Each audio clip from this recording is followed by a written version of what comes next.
to the men of the SAS, "You call yourselves the Special Air Service. You think your parachutes and your daggers make you elite. But as you drop into the Italian mountains, look beneath you. You are not entering a battlefield, you are entering a graveyard. The German soldier has no room in his heart for the assassin. If you come by stealth, you will die in the shadows." To the families in England, ask your leaders why they send your sons to die not as soldiers, but as outlaws who have no right to a trial or a gauge. The far one-quarterer has spoken. The masquerade is over. The butchers are now the prey. The silence pervaded for a moment, and static filled the room. And then the somber tones of a Wagnerian march underscored the twisted message. Every head turned toward Josephine. The emerald silk of her dress, scraped by rough floorboards and decorated with ancient dust, which only moments ago had been a beacon of vitality, now felt like a shroud of deep-seated betrayal. To the officers, she was no longer a daring guest or a mysterious collaborator. Josephine Joyce was the sister of the man whose voice was currently spitting on their service, on their efforts, undermining the psychological war of all of their countrymen. Alan, whose hand had been beside Josephine's as she was again presented with what was, ostensibly, methylated spirit, grabbed her shoulder, his fingers digging into the silk until it pinched her skin. He leaned down, his breath smelling of sharp, raw alcohol and tobacco, hot against her ear as her mind went to Robbie, Paddy, as they called him, and what would happen if he was caught. No mercy, no Geneva Convention. Butchered to death. If he was caught. Listen to that. Josephine Joyce, Peter Allen whispered, speaking for his fellow officers in the bitter silence, remembering his flight to freedom and the bitter blow when he was turned over. "Your brother is telling us how lucky we are to be guests of the Reich.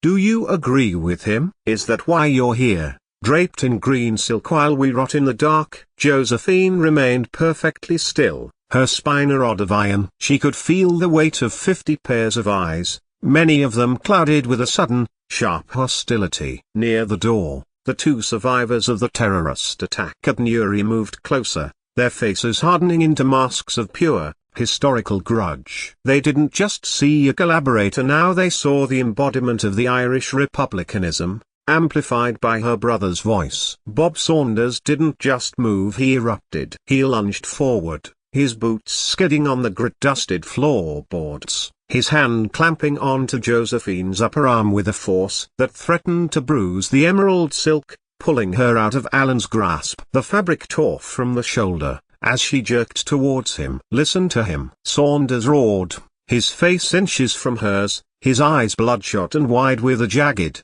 drunken fury. "Listen to your brother mocking us while we starve in this cage. Is that the game, Josephine? You come here in your finery paid for by the Reichsmarks you earn as you interrogate us, dancing on our floor while he sells our souls from Berlin?" Josephine's breath hitched, snagging in a throat that had suddenly turned to parchment. She felt the blood drain from her extremities, her fingers numbing as the room began to tilt. The emerald dress, earlier that day her armor, now felt like a lighthouse beacon in the night and fog. She tried to speak, but her tongue was a leaden weight. She could only stare at the pulse jumping in Saunders' temple, her heart hammering against her ribs like a bird frantic to escape a closing fist. "Answer me!" Saunders screamed, shaking her, his arm raised. "That's enough, Saunders." The voice was like a whip crack. Douglas Bader sat bolt upright on the table, his prosthetic legs locked, his eyes flashing with a cold,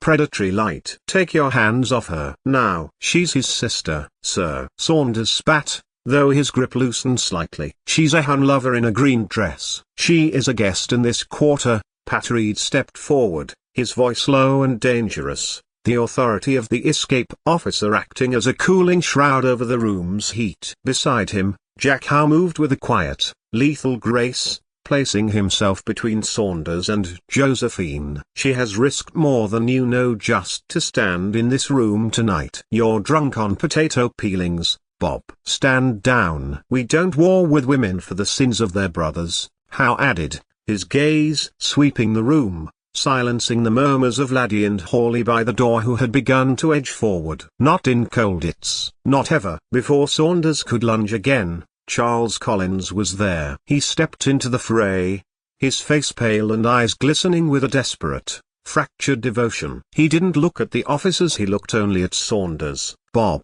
stop," Charles whispered, his voice trembling as he placed his hands on Saunders' chest, gently but firmly pushing him back. "You're hurting her. You're hurting ... You broken bar all. Come away." The sight of Charles intervening, his most loyal friend, seemed to break the spell of Saunders' rage. Saunders looked at Charles's shaking hands, then at Josephine's terrified, wide-eyed stare, and let out a strangled, bitter sound. He turned away, stumbling back toward the bar, the fury collapsing into a dark, brooding silence. Charles glanced at Josephine for a fleeting second, a look of profound apology and a grief that ran deeper than the war they found themselves in, before he followed the man he loved into the shadows of the Dormaniacs. The party was dead. The home-run celebration had been replaced by a suffocating, awkward tension that made the stone walls feel miles thick. The record had stopped, the only sound the rhythmic, mechanical scratch of the needle in the final groove. Patrid stepped to Josephine's side, his expression unreadable but his touch on her elbow surprisingly gentle. "Josephine," he said quietly. He escorted her towards the heavy oak door, a walk that felt a mile long. She moved in a daze, the ruined emerald silk swishing softly, a sound that now felt like a funeral dirge. "I must go," she told him. As he held the door, she glanced away, and then back to him, shaking her head. "I never meant to." "You've nothing to be sorry for," he told her, then dipped his head, unaware that Laddie and Hawley were just behind him. She felt the heat of their glares, a silent promise of a reckoning deferred, although she did not guess their true motive. At the threshold, Reed paused. He didn't look at her, but his voice was steady. "The plan to go still stands. But tonight you should stay clear of here. The air is sour." "Thank you,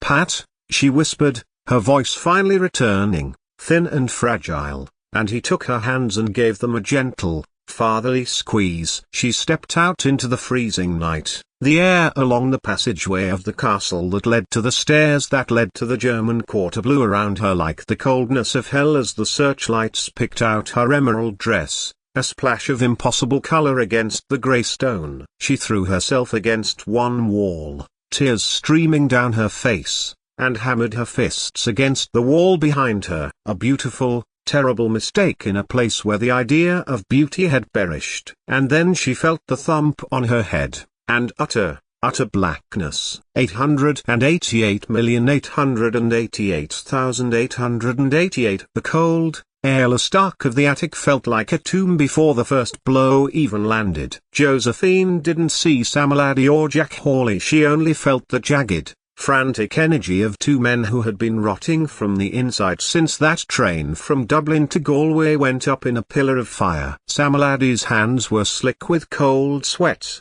his pupils blown wide from the impure heroin he had been injecting for years, sampled to try and drown the image of his younger brother, John, fragmented. Beside him, Jack Hawley's jaw was locked in his permanent, agonizing tremor. Every shadow in the castle was, for him, a hidden gunman. Every floorboard creak was the precursor to the detonator's click, from which his mind would not free him. "Reed said we weren't fit," Jack rasped, his voice a dry rattle. He gripped Josephine's arm, his fingers digging into the emerald silk with the strength of a man hanging off a cliff. "Said I was erratic. Said I'd crack. But it's you, isn't it?" "I remember you." Josephine struggled, but she was a flash of green against two spirits of the other world, interlopers into another land. She looked into Sam's hollow eyes and saw the ruin of a human being. "Please, Sam, isn't it our broken bar? We knew Michael O'Neill. He came to our pub." "I thought we were friends,"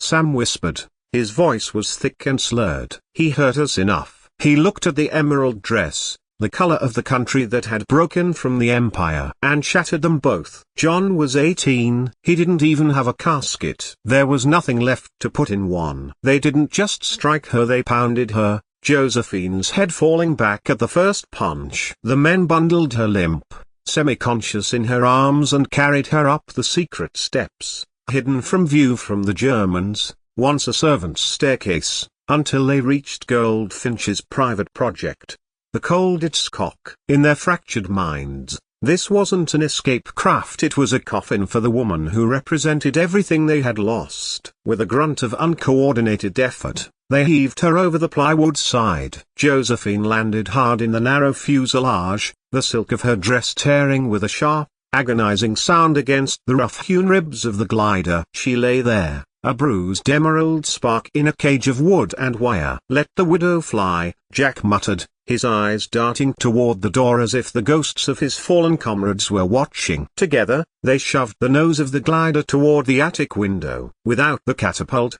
without the launch crew, and without a pilot, the craft had no hope. They tipped it over the edge with a heave born of 10 years of untreated fury. But the glider caught. It was never going out of the window, the wingspan was far too wide. Instead, as they retreated, whistles blew, and a blackout drill was called. The British officers had had their party, and now they must troop out in the blackness for a roll call. Later, Hawley would remember fragments only: stone walls closing in, laddie saying something in German without realizing it, hands moving because they always had when the world narrowed to breathing and threat. The Irish woman spoke once, just a word, maybe a name. Hayes never managed to hold on to it as they, too, trooped down to join their fellow officers, learned behavior which jarred with their broken minds. When the lights came back on, there was shouting, boots, whistles. A body lay on the cobbles of the prisoners' courtyard in a pool of emerald green silk. Alarm! Achtung! The courtyard erupted into chaos. The rhythmic, heavy thud of jack boots began to converge on the woman in the green dress. Around them, pushing and jostling, the British officers, the men who had just been celebrating a home run, watched in horror, looked at the woman they had meant to save was lying broken in the light. 88,888,888. October 1941. Weeks later, the reports began to filter back. The mission was a bloodbath. Henry Druce and his men were being hunted like animals through the pines of the Vosges, through whose dense forests they had fled. All because Eve had leaked the bluff codes. London continued to drop supplies and more men directly into German hands, believing the sector was still secure. As Eve sat in a Cairo cafe, sipping black coffee, she read a decrypted intercept: Moussi occupied. Reprisals underway. 140 villagers deported. SAS operatives scattered. She didn't flinch. She thought of the mothers in Moussi being dragged from their homes, and she compared them to the mothers in the Casbah of Algiers. In her eyes, the exchange was a bargain. If 140 French villagers had to die to ensure the eventual withdrawal of French troops from her homeland, so be it. 888,888,888. He had got himself to Dudley Rangel Clark. That was a lucky stroke, he thought to himself. And, after reading it, did what he assumed Paddy Mayne meant to have done. Inspired by his younger brother, Bill Sterling mused. Oh, how he dearly wished his brother would survive the war, so he could kill him. A subtle shift in the static, a brief, almost imperceptible whistle, then a new voice, calm and authoritative, but with an underlying steel, cuts through. The broadcast is in English, but with a slight, almost imperceptible waver that suggests it's coming from a foreign station trying to sound local. Radio Freedom Cling, a broken bar. Ah! He relaxed. The light comedy. The mocking broadcast imitated haw-haw unmistakable, and Bill Sterling leaned back in his leather armchair. This is London speaking. Or perhaps, for those who truly listen, it's the voice of truth, wherever it may find a wavelength. We've intercepted the latest drivel from Berlin. Another hysterical outburst from the self-proclaimed voice of Germany, that clown, William Joyce, better known to you all as Lord Haw-Haw. Tonight, he spouted venom, warning of a commando order, a new decree from the diseased mind of Adolf Hitler. Let's be clear about this order. It's not a sign of strength, it's a shriek of terror. Hitler, the invincible leader who promised a 1,000-year Reich, now finds his forces harried and humiliated by a handful of brave men. He's not issuing an order, he's issuing a death rattle. Bill Sterling smiled a smile of a man satisfied. Clark annoyed him most of the time. But, on this, he was spot on. The truth about the commando order. This isn't about military strategy, it's about cowardice. Hitler is so desperate, so utterly terrified of the resolve and ingenuity of Allied soldiers, so especially our commandos and the fearless men of the SAS now striking deep into Italia, that he's resorting to the tactics of a cornered rat. It's a confession of failure. This order is an admission that his armies cannot stop our men in fair fight. It's a brand of shame. It brands every German soldier who obeys it as a war criminal, a common murderer, not a soldier. It's a catalyst for fury. For every commando they touch, 1,000 more will rise. For every act of barbarism, the resolve of the free world will harden. So, I speak to you, the German soldier. We know many of you are decent men, forced into a uniform you despise. We know you joined to serve your country, not to become executioners for a madman. What will you tell your children when this nightmare is over? That you murdered unarmed men? That you followed orders to commit atrocities? The world is watching. The records are being kept. Every bullet fired in cold blood, every innocent life taken under this commando order, will be accounted for. When the reckoning comes, and it will come, there will be no hiding behind orders. To our brave commandos and the SAS, to the men behind enemy lines, striking fear into the heart of the Third Reich, your courage is legendary. Your actions are shattering Hitler's will. Do not fear their empty threats. Fight with honor, fight with skill, and know that you fight for freedom. Every act of resistance you undertake, every raid you execute, pushes us closer to victory. Hitler's commando order is not a weapon against you, it is his desperate plea for mercy as the jaws of justice close around him. The static intensified slightly, then the voice took on a more urgent, almost conspiratorial tone. Keep listening, keep fighting, and remember, the truth will set us free. And Berlin's lies, well, they're just making us stronger. Good night, and good luck. The broadcast ended abruptly, cutting to a burst of static, then the faint, hopeful strains of Lily Bolero filtered through the airwaves. From the other room, Sterling Sr. leaned forward, draining his glass, and called through to Rangel Clark. I think you really enjoyed yourself, Dudley. I really do. 88,888,888. In the darkness of a confinement cell in the Italian Garvey prison, David Sterling beat the floor with his fist. It was about him, wasn't it? His perfect brother. It was always about William Sterling, the heir. He couldn't help himself but to outdo his younger sibling. One step away from escape,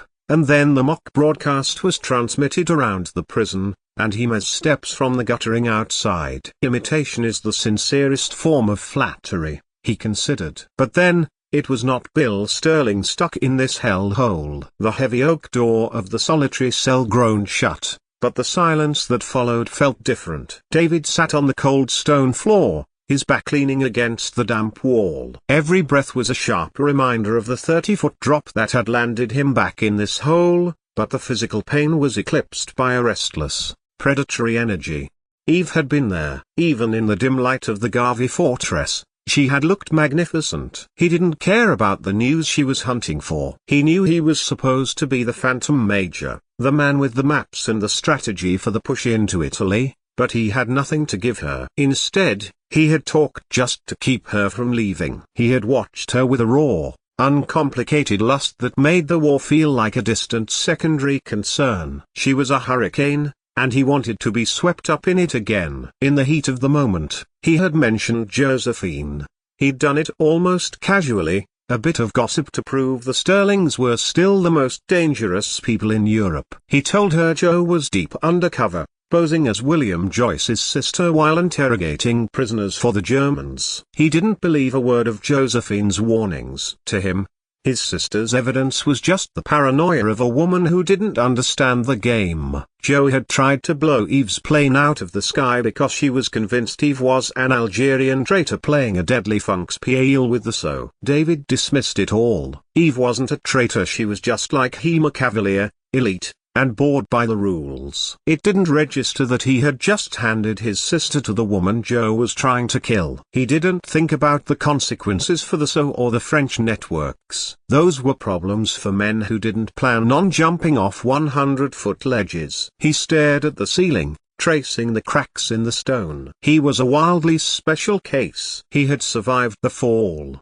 he had seen the woman he wanted, and tomorrow, he would find a way over the wall. The rest of the world, the panzers at Termoli, the firing squads, and Josephine's shadow games, would just have to look after itself. The following morning, the solitary cell door opened. But David didn't look like a man who had spent the night on a cold floor. He looked like a man waiting for a curtain to rise. The Italian guards moved him back to the main block, but David's eyes were already fixed on the upper ramparts of Gavi. He had ignored the warnings from the camp's escape committee. They wanted tunnels, slow grinds, and careful planning. David wanted the ledge. He moved through the yard with a deliberate, reckless confidence. To the other prisoners, he was the phantom major making a nuisance of himself. To David, he was simply the only man in the camp with the stomach for the drop. He found his opening during the afternoon exercise period. The guards were distracted by a staged drone near the mess hall,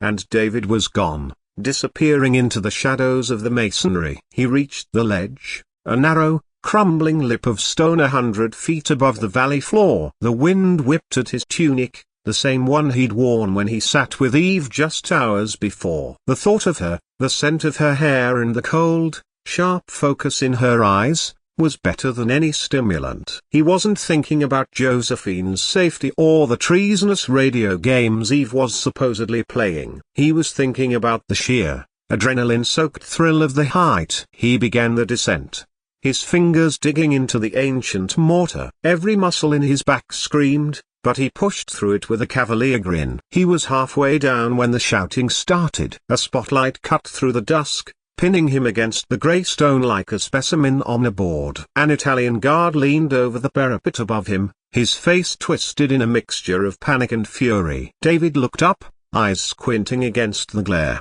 and for a second, he considered letting go, just to see if he could fly. Venga Gia tilde superscript 1. The guard screamed, but instead of waiting for a surrender, the man drew a bayonet and hacked at the rope David had secured to a stanchion. The snap was loud, like a pistol shot. David felt the stomach-turning lurch of gravity taking hold. He hit a protruding outcrop 15 feet down, the impact jarring his teeth, before tumbling another 15 into a heap of gravel and dust at the base of the inner wall. He lay there for a moment, staring at the stars, coughing the dust from his lungs. He was battered, his ribs were likely cracked, and the guards were already swarming him with rifle butts raised. But as they dragged him back toward the black hole of solitary, David was laughing. He had seen the ledge. He had felt the fall. And somewhere out there, Eve was moving through the night with the secret he'd given her. He was a wildly special case, and as far as he was concerned, the game was only just beginning.